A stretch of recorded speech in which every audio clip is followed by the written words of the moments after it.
welcome to Crawlspace. I'm Tim here today with Lance. Lance, how are you today? I am doing very well. How are you today, Tim? I'm doing great, Lance.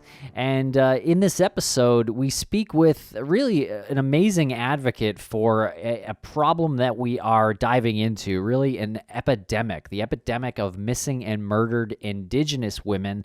And that is something that is new to me. And so I am really thankful to Jodi and our guest from last week, Carolyn, to introducing this problem to me personally. And so I'm really happy to get to introduce it to the audience as well.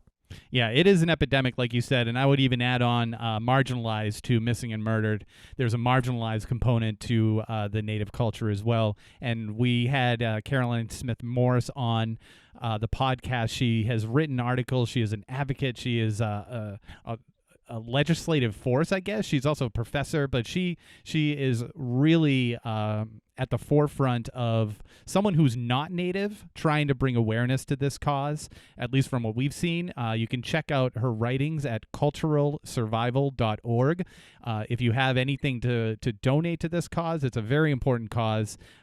Culturalsurvival.org. You can have a small amount that you can give every month, and it really does go a long way. And Miss Smith Morris introduced us to Jodi Voice Yellowfish, who is from Texas. She actually is the chair for the Missing and Murdered Indigenous Women of Texas. She does about 1,000 things. She's incredibly busy, always advocating.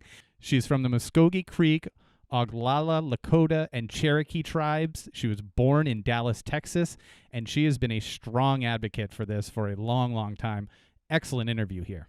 And Jodi is an ambassador for American Indian Heritage Day in Texas, which is coming up, Lance, November 27th, Friday, November 27th, 2020. And you can find more information on this at AmericanIndianHeritageDayInTexas.com. And it's no coincidence, Tim, that day is the day after we celebrate Thanksgiving. It's traditionally observed.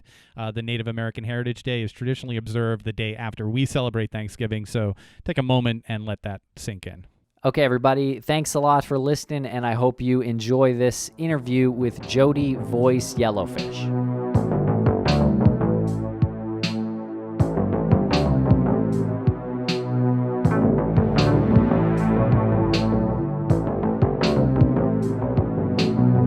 Welcome to the podcast, Jodi Voice. Jodi, how are you today?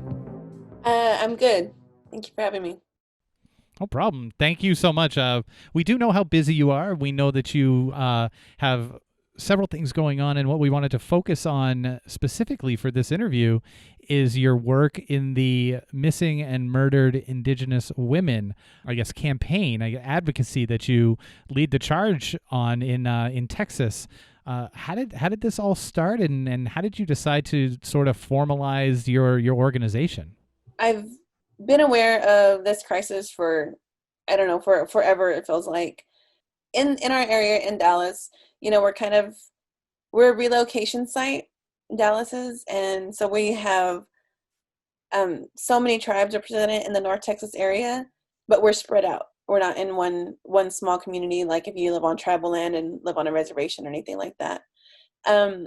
We all have connections to our tribal homes all over the country, and we're just made aware of these things that are happening all the time. And one case that specifically stood out to me was Savannah Greywood. So I learned about that, and it was a horrible case. Kidnapped, murdered, her baby was cut from her womb. The baby survived. She didn't. She was found in the river. This case is stuck with me so bad. Like her age, and she was going to college, living with her boyfriend, starting their family. It just reminded me of so many people that I know. And I wanted to do something, and we had a small memorial, a small vigil here in our area. And I just seen the need for our community. They had so many questions of what can we do and how can we stay engaged and active. And slowly but surely, in the months following that, we ended up forming our group, because I'm actually a part of a larger organization, American Indian Heritage Day in Texas. and I've done different women's issues awareness raising efforts for that group. And so now we have a permanent program within that organization that is just MMIW Texas, and that's the group that I lead. That is fantastic, and really well done on the work that you've started and seen through and been motivated by and motivated others. This case that you just mentioned, I think you said it was Savannah Greywood. How you said she was young? How old was she, and when did you first learn about this? And has there been any resolution to this case? Because it sounds incredibly tragic. Yeah. So I can't remember the year. I should have this like. In memory, but I mean, I've alluded to her case like I don't know how many times, doing this work, because it is the case that stuck with me and really got me to do something. So, if you say, you really do fully, receive justice, there are people in jail, people were caught, nobody got away with doing this, like they're not seeking justice per se anymore, but there are people in jail. Her baby survived and is thriving. People check in, support her child, her family, and I'm trying to think of the year. I want to say that was 2017 that case happened. Oh, okay, so it was at least pretty recent. You're not talking about something that happened in the 90s or anything like that. No, it's fairly recent, but I mean we have generations of people that have these stories in their family. They just didn't have the name. They didn't have MMIW to refer to as this is what happened to my grandma, my aunties, my siblings. We've been dealing with this type of violence since colonization happened, and in MMIW organizing circles, people refer to Pocahontas, which that's not her name. They named her that, but people refer to Pocahontas and Sacagawea as the first MMIW cases and the first known cases of that. So, we're very familiar on many different levels of this type of violence. Yeah, I think that that's kind of what my reaction was when you said you think about 2017 and it was recent. It's still going on. Like it's 2017 where this case happened with Savannah. We're talking 2020 right now. It's still going on. We spoke to Carolyn Smith Morris yesterday, who you've worked with through your cause through Missing and Murdered Indigenous Women, and it seems like there's always a couple of steps forward and then a couple of steps back and a couple of steps back and a couple of steps forward, and this has been going on for generations and generations. What is it like? I guess trying to tackle something like this from your perspective, your standpoint. How I guess daunting is that? What was more daunting to me wasn't so much the steps forward and step backs. When I think of that, I think of legislative efforts and laws and things like that. I think more of the daunting task for me was the actual having rapid response protocols in place to help families. Because I feel that's the work. Those are the feelings that stick with you when you when you lie down at night. That information is what you're dreaming about and you wake up to, and that's the stuff that when you're sleeping you do wake up, you're checking your phone just to see if there's any updates on something. Those are the daunting tasks to me. I feel like making sure there's a balance of being able to help these families and still take care of your own family in the process, and being there for these MMIW families as much as possible. Is it a lot easier being a member of your tribes to interact with the victims and their families? At times, I feel like that with our group specifically, the once we kind of announced to our community and our area, our state, that we were an actual group and that was our goal, to be there for families. The first family that reached out to us specifically reached out because they wanted their people to help them in this situation, in this moment, because they felt ignored. They were trying to go to law enforcement. They were trying to go to media and try to get attention raised around their situation, and they weren't getting anywhere. And they literally, you know, the grandmother in that case literally just said, I just needed my people to come and help me. And, you know, I really didn't know what to do. We hit the ground running, like literally with this case. We didn't have any kind of protocol, any kind of, this is what we're going to do, this is what we're going to offer. You know, we hit the ground running, and I was literally going by my gut, like, what should I do? What should I help them with? And that's what I was told, you know, once I was there. It's like, I just wanted my people to help me. So I don't know if that necessarily makes it easier, per se, but, you know, it definitely makes it that much more important to me, like, you know, personally. And how important is social media to what you do? It's extremely important. When you think about, you know, disseminating information, getting these flyers out, it's extremely important, but it's also risky in using so much social media.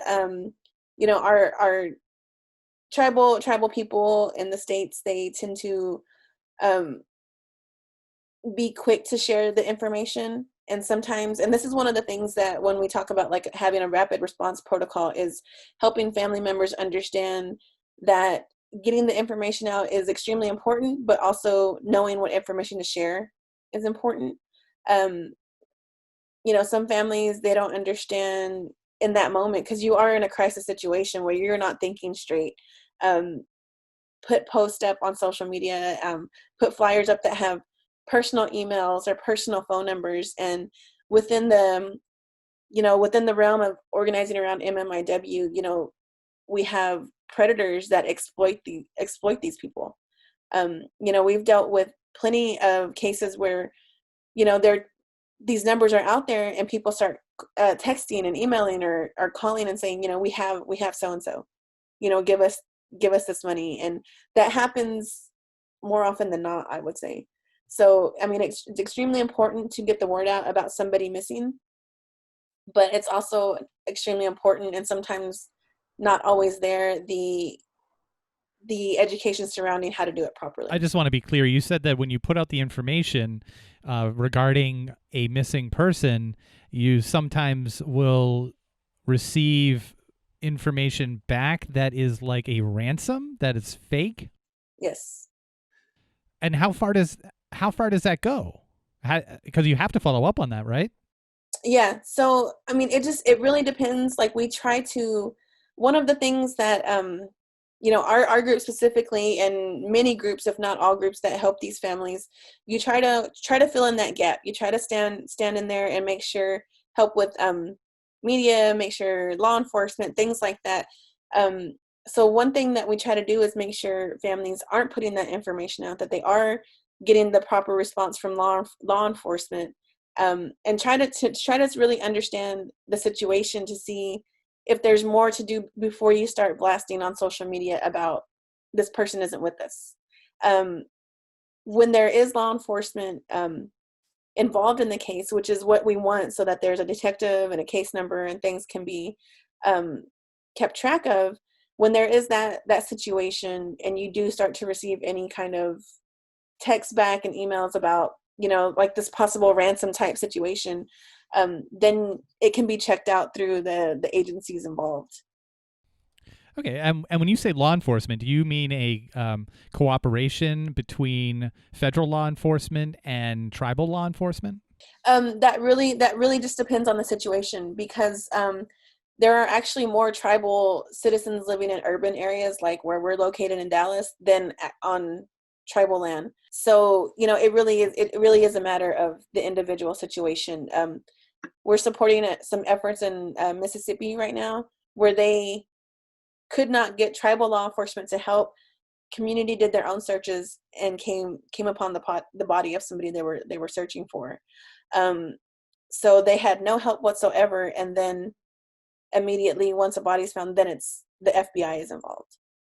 So there's this, when it comes to jurisdiction and who's in charge and resources and time, it's a really messy situation trying to find out who is going to help.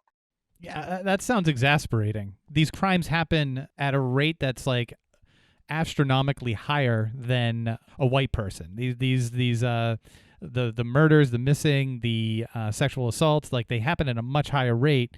The red tape that's involved with even starting the investigation must be completely exasperating for you. Yeah, learning about these cases. I mean, it's traumatic just to understand the scope of what you're dealing with before you, even if you're not directly involved in one specific case, because if you're educating yourself on trying to understand jurisdiction, I mean, it's exhausting. Understanding the red tape about who can prosecute. Basically, if you're not a tribal citizen and you go to tribal land, you can get away with murder, literally, because tribal law enforcement cannot arrest you or prosecute you, anything like that. And do you think that's why a lot of people are targeted? Yes. I mean, you could literally be like serial level rapist, murderer, and know that understanding the timing of where you have to drive to tribal land and the time to get back and the small amount of tribal law enforcement that it would take to find somebody, you're long gone. You can come and do this on tribal land and then literally know that once you get back to the city, you're home free, basically. Is there any sort of bill or legislation that can be passed that this, something like murder or sexual assault, couldn't that be an exception to this? Or, I mean, things can change, right? There have been plenty of attempts at trying, when it comes to like the reauthorization of the Violence Against Women's Act, there is always things put in that would give tribes more power. And there's always somewhere in Congress that they feel that it would be too biased if tribal law enforcement and tribal government was able to arrest and charge and prosecute and everything somebody that's not a tribal citizen. So it's like if Congress can basically side with, they're not going to get a free shake at this. So some higher up government and law enforcement needs to handle this. But yet when that happens, there's not the resource or the time to go out of your way from the FBI to go to a small reservation or tribal land to do the job properly. I'm very confused at the bias thing because, and I'm sure you're very confused at that as well, because how do you even like predetermine bias if like ultimately it's justice that people are looking for? Yeah, no, I mean, the confusion is there. The confusion has been there. This feels like you're going in circles when you talk about jurisdiction and how, that whole process can be viewed biased or unfair towards one person when it does deal with sexual assault or murder. You're asking the questions we've been asking for generations, basically. How many family members or direct victims do you work with, or family of victims do you work with? Is it a lot of one-on-ones? With us specifically, we've only had just a handful of cases that we've actually helped with locally, that we were able to be physically with the family. And those were fairly quick turnarounds. We've shown our support. We have a pretty wide network of other organizations that we work with that are MMIW focused, different chapters and or different groups, I should say, throughout Oklahoma. And we are starting to try to work with different people in the Southwest. And that connection is offering resources, offering any kind of information, offering funding to help people. So, doing this work, I tend to tell people that, some people, they'll be down and classified as missing, but not all missing cases end up in murder. More often than not, people make it home. And that's just the start of their journey, trying to receive justice somehow from something they were actually running from, or getting resources to help them heal from something, or just move forward in life. And those resources aren't always available. So this network of groups, that's what happens. We're literally on the phone trying to help with funds or trying to find resources in an area. And that's like the one-on-one work that we have, is one organizer to another, one advocate to another, or putting somebody in contact with another person somewhere. And you started this with your sister, Snowy Voice. And aside from the one-on-one work that you just spoke about, you also focus on education and community building. How important is the education part when you're like digging into or exploring the history of Native Americans and Indigenous women? So the education and the awareness raising, they go hand in hand, and you can't really do awareness or advocacy work if you don't understand, the depth of the problem that you're dealing with, and how, even within our organization, once we actually started and actually had some members, and we started discussing the space that we wanted to create and how we wanted to help people, we had to share how much, our capacity, what we could handle, our health and well-being as well, so that we could be there fully for people. And that goes back to that education on generational trauma and how far back this violence goes within our people. So there definitely comes this education exhaustion to somebody that's, we talk about this contemporary issue, but if you don't understand the historical aspect of it all, it's really hard to grasp the full scope of it all. So we do a lot of education on understanding, colonial gender-based violence. We have to do some education on understanding jurisdiction and resources and money, and how tribes have resources and how we don't have as many resources here in like bigger cities. And we have to have all those conversations to have people understand the crisis. And tell us about American Indian Heritage Day in Texas. So American Indian Heritage Day in Texas is a nonprofit that started. This is our 8th year. We're actually, this Friday is the actual state holiday.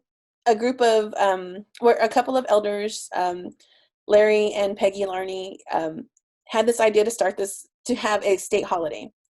And that grew out of conversations surrounding Columbus Day, which happens in October, and conversations around educating Native students on the atrocities that came after Columbus and why he is celebrated in the way he is. And so from those conversations, those were some online conversations.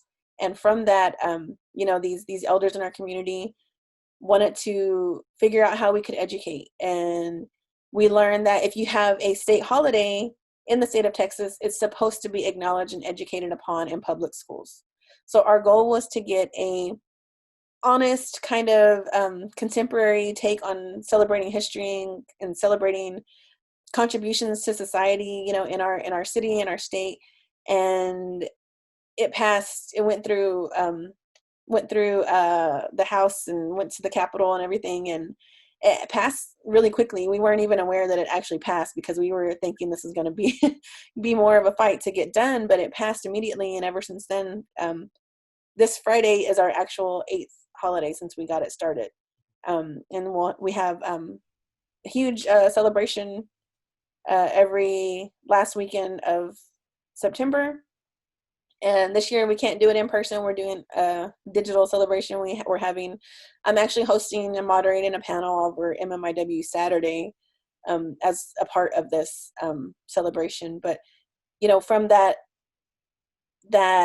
organization, they have the goal of advocacy and education. So that is what we do. We try to have events and things for not only our community, but for non-Native folks in our area, so they can learn about us and learn how to be allies and be a part of our community in a respectful way. Well, that is awesome. Congratulations on that and getting it passed so quickly and keeping up 8 years into it. I'll have you know that I am not a supporter of Christopher Columbus. I am baffled at how he's been so iconicized in American history.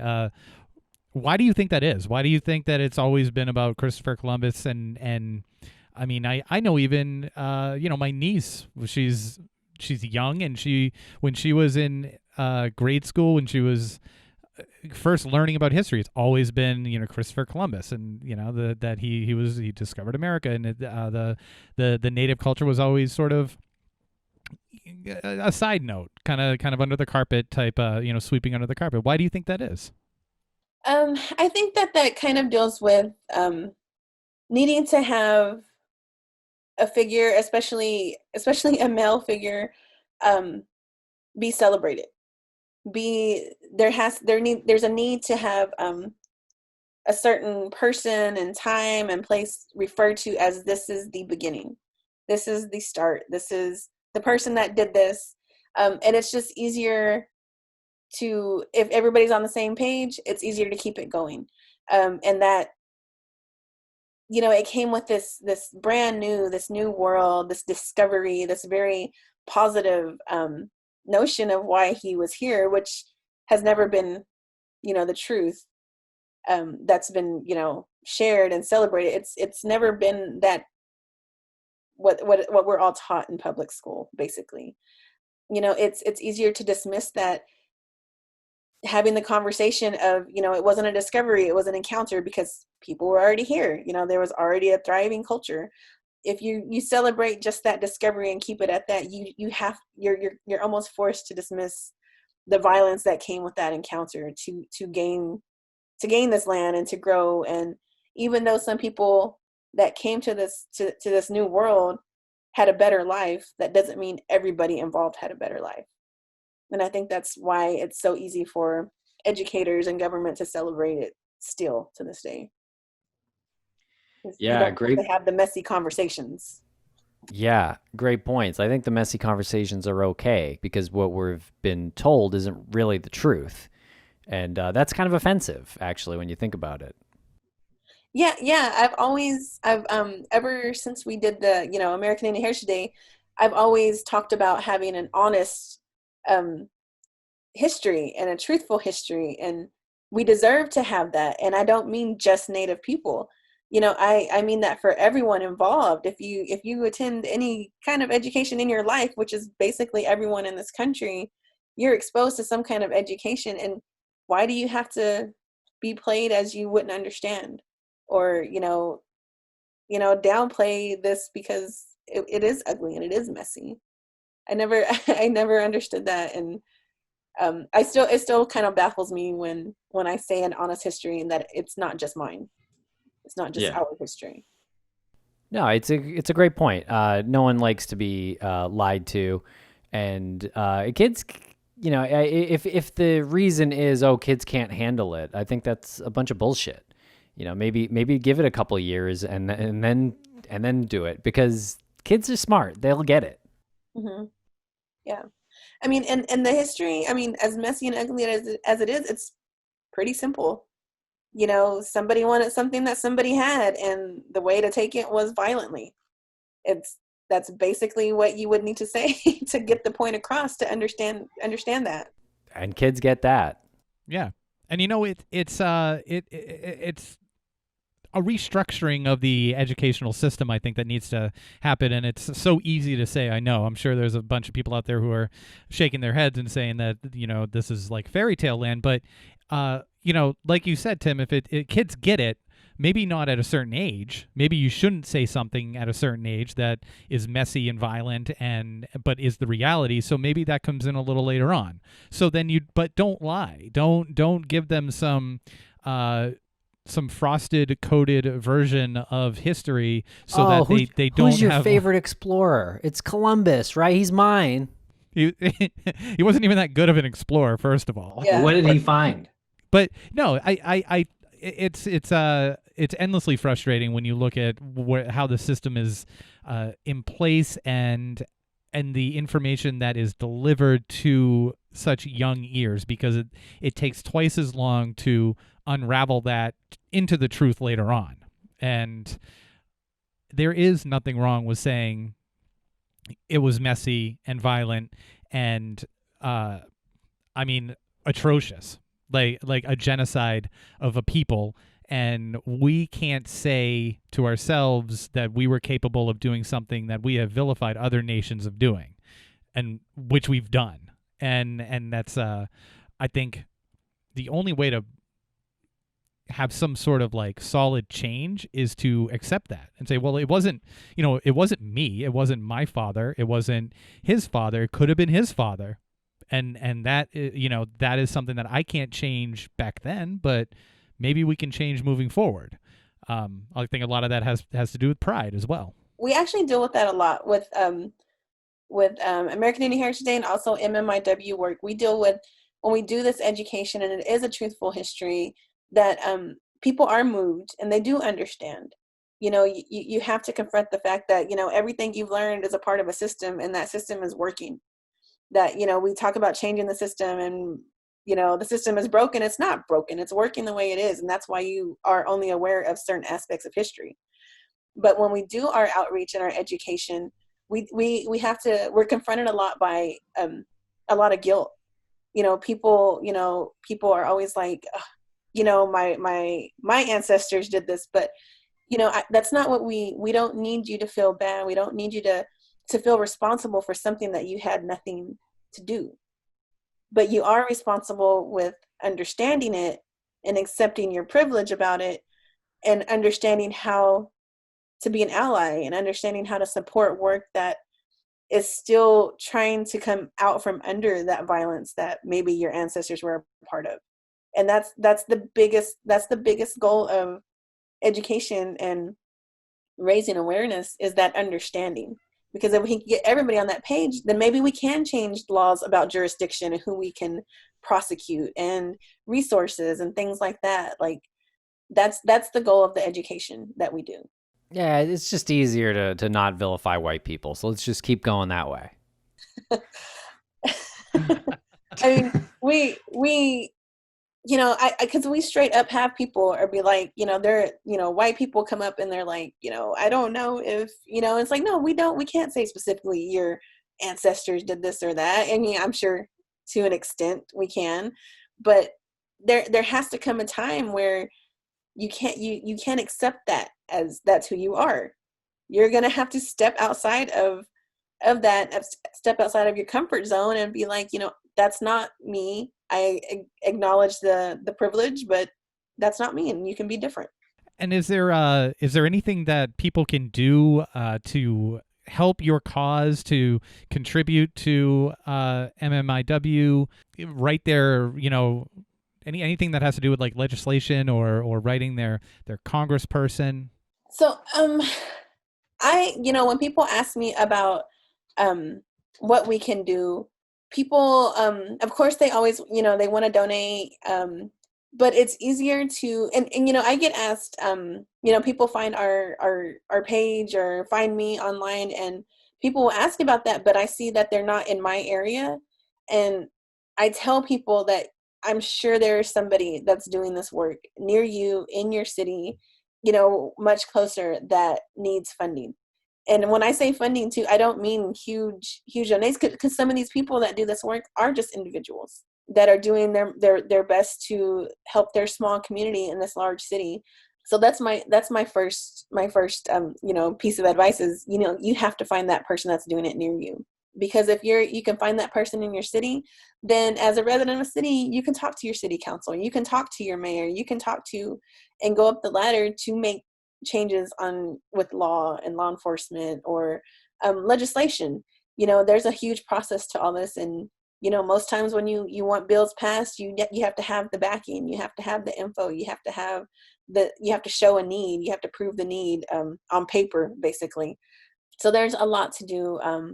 That would be the two biggest things, though, is to find the circles that are organizing around this crisis in your area. And as we've been having this interview here, I was looking up the information on Savannah Greywood, and if anybody does not know about this case, it is heart-wrenching is not a strong enough word for this. This was, I guess, a crude C-section that went wrong, allegedly. But the picture of her boyfriend in the court crying is just, I mean, it's heartbreaking. It's horrible. If anybody is curious about this, definitely look into this. It's very, very, very tragic. So I could see how this case grabbed you. Yeah, I mean, it's like once you learned about it, I mean, because if you're doing this work, you just knew at first that she was missing, and then it just layer by layer, it's like it can't get any worse, and it does. Just step by step, it just would get worse and worse.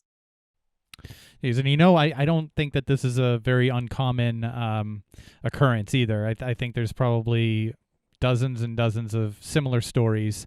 When we were talking to Carolyn yesterday, she had written that article in Cultural Survival about the epidemic that is missing and murdered Indigenous women, and she had mentioned these man camps, which I had no idea still existed. If this was 1955, I would say, oh, that makes sense, that you have these transient workers who are doing mining and living on their wild whims. What's your feelings on these man camps?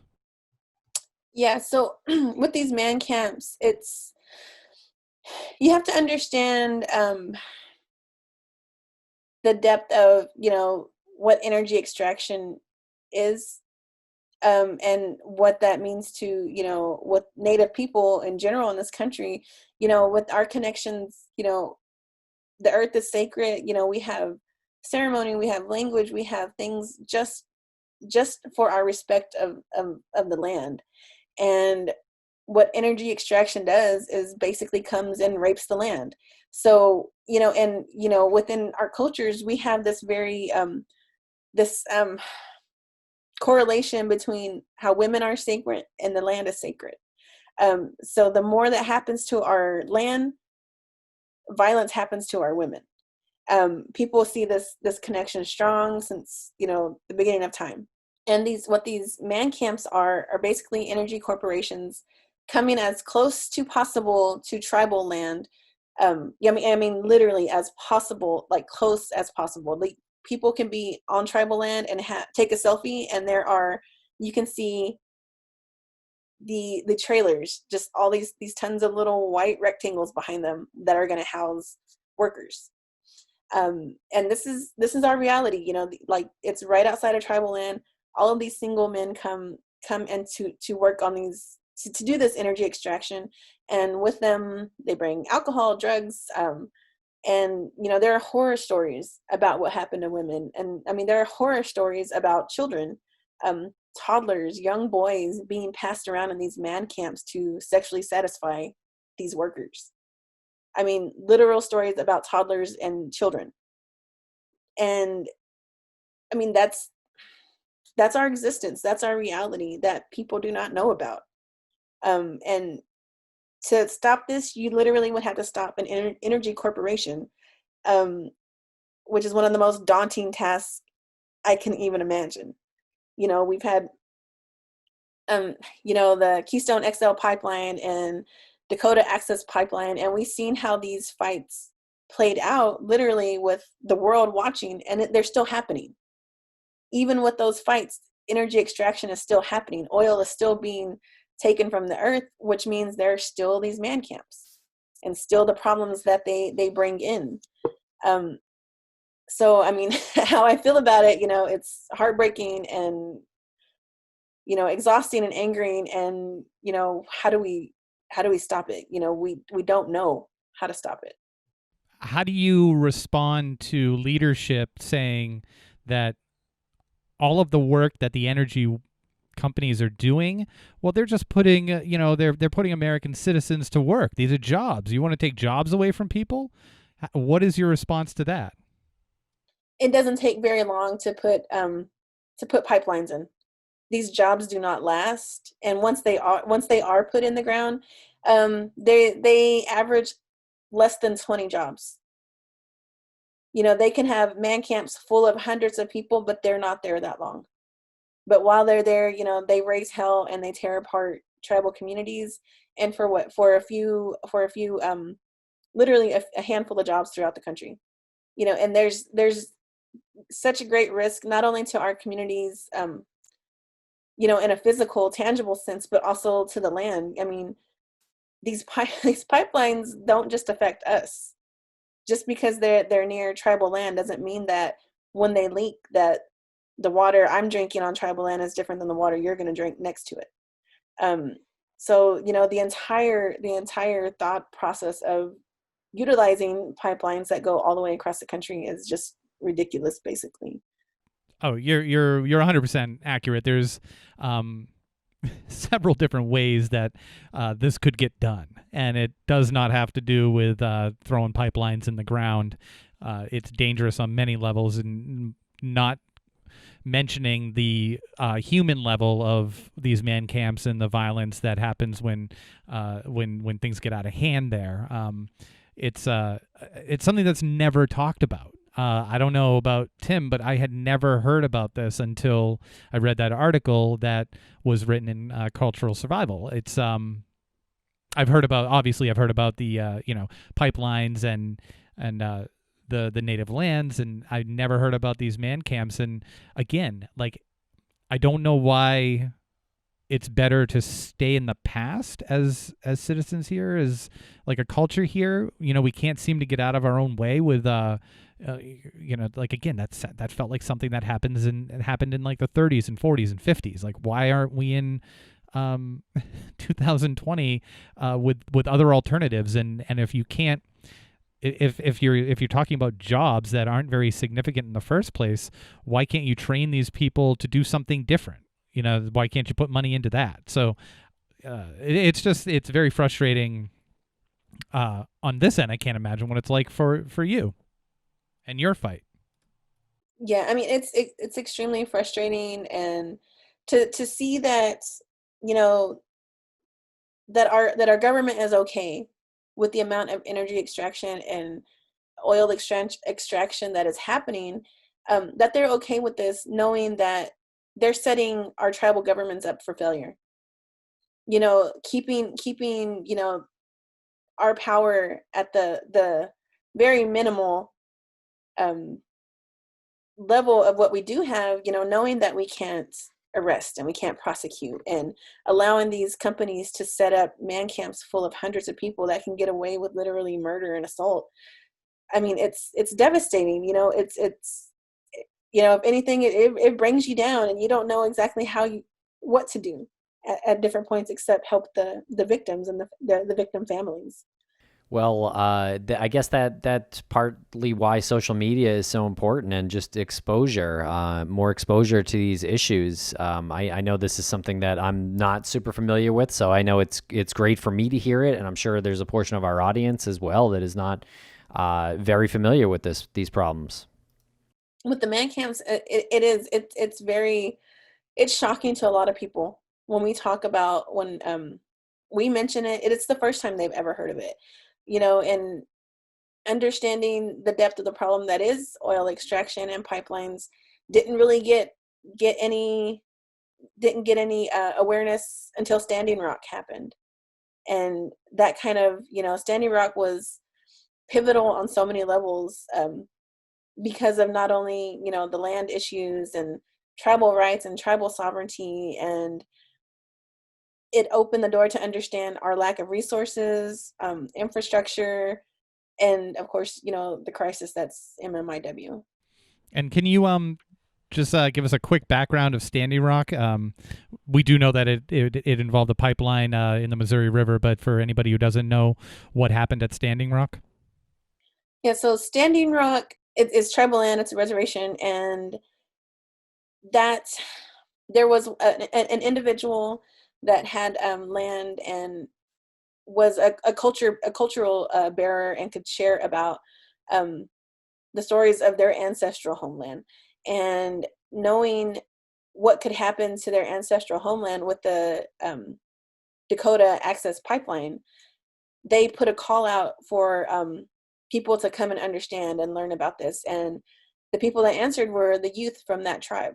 So the youth from that tribe came and they wanted to learn all they could, and they did, and they organized a run to Washington, D.C. They did this run, gained attention, spoke in D.C. about what this is going to do to their tribal land. And once they got back to Standing Rock, they kept organizing with this family, and pretty soon, that call out grew. Once the companies came in with the bulldozers and everything to tear up the land, that call went out, and not only tribes from all over the country, but people from all over the world, started this camp, the Osheti Shikoan camp, and they occupied the land and literally fought off the pipeline as long as they could. And they were met with military force, dogs, chemical warfare. People still have breathing issues. People lost, somebody lost vision in an eye. People were shot. People were injured. Somebody lost an arm.